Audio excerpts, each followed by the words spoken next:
Welcome to this lesson on bias in sampling. Today, we are going to explore the concept of systematic errors in statistics. We will break down exactly what sampling bias means and look at the critical differences between response bias, non-response bias, and selection bias.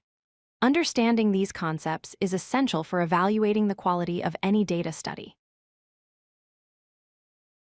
So, what exactly is sampling bias? It occurs when the method used to select a sample causes it to differ from the total population in a systematic way. This is different from random bad luck.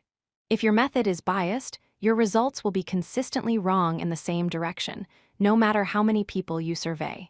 This is a systematic error. Let's compare random sampling with biased sampling. In a truly random, unbiased sample, every single individual in the population has an equal chance of being selected. This usually results in a sample that looks like a miniature version of the population. In a biased sample, certain groups are systematically favored or ignored, leading to a skewed representation that does not reflect reality. There are several ways bias creeps into studies. We will focus on four main types: undercoverage, where some people can't be reached; voluntary response, where people choose themselves; non-response, where selected people don't answer; and response bias, where the answers themselves are untruthful or influenced. First, let's look at undercoverage.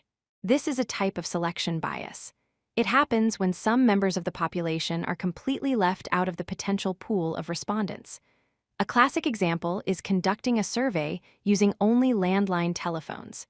This method automatically ignores everyone who only uses a cell phone or doesn't have a phone at all.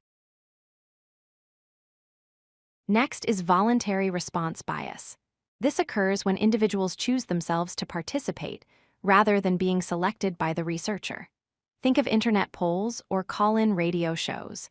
The problem is that people with strong negative opinions are usually the most motivated to respond, while the moderate majority often stays silent.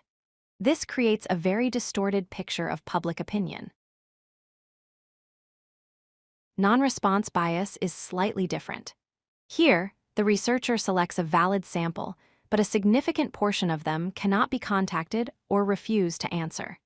If the people who don't answer are different from the people who do, for example, if busy working professionals ignore the survey but retirees answer it, your results will be biased.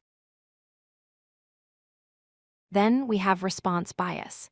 This happens when the method of the interview influences the answers. This could be due to leading questions that push a respondent toward a specific answer. It also includes the social desirability factor, where people lie to look better, such as claiming they exercise more than they actually do. So, how do we fix this? The most powerful tool is randomization. Using simple random sampling ensures everyone has an equal chance. Additionally, keeping surveys anonymous encourages honesty, and using neutral wording prevents leading the witness. Good design prevents bias. To summarize, bias is a systematic error that consistently favors one outcome. We looked at selection bias, like undercoverage and voluntary response, where the sample demographics are wrong. We also looked at response bias, where the answers are distorted. Remember, you cannot fix bias just by getting a larger sample. You need a better method, primarily through random sampling. If you like this video, hit that like button and don't forget to subscribe. Visit codelucky.com for more such useful content.